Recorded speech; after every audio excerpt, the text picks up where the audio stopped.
Bienvenido a Chocolate Pimienta. Hoy te enseño cómo hacer una deliciosa pizza sin gluten, keto y paleo. Es súper fácil.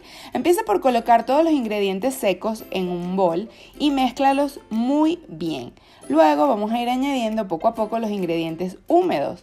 Yo te doy una cantidad considerable de agua para añadirle a la masa, pero si tú ves que le hace falta un poquito o que está muy líquida, pues puedes ir ajustando los niveles de agua. Recuerda que la cantidad de agua va a depender un poco de la condición atmosférica en la que te encuentres, porque si estás muy alto, pues a lo mejor necesitas un poquito menos de agua y así.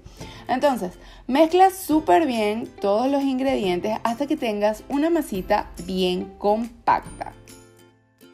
Tiene que quedar de esta manera. Mira la textura súper deli que tiene. Ahora vamos a dejarla unos minutos, unos 5 minutos nada más que repose y luego colócala en una bandeja engrasada y vela estirando hasta que tenga más o menos unos 5 milímetros de espesor. O bueno, si te gustan las pizzas un poquito más gruesecitas, pues ya la haces un poquito más gruesecita. Eso depende de tu gusto.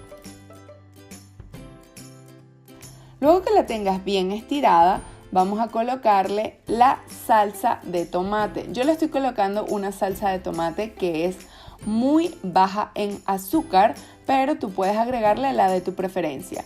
Ahora añade el queso y yo le voy a poner un poquito de pepperoni y algunas hojitas de albahaca para hacerla súper simple y deliciosa.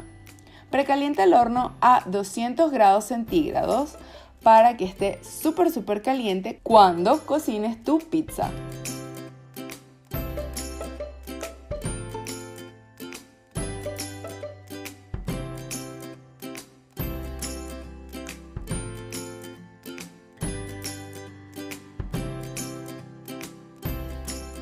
Bájale la temperatura a 190 grados centígrados y cocina entre 15 y 20 minutos o hasta que veas que está doradita.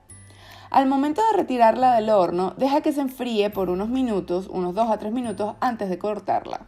Pica tu pizza y mira qué textura tan deliciosa tiene. Mira cómo tiene que quedar por debajo, queda súper firme esta masa y esponjosita.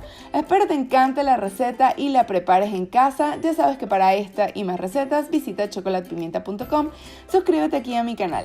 Te mando un beso y nos vemos en la próxima receta. Bye.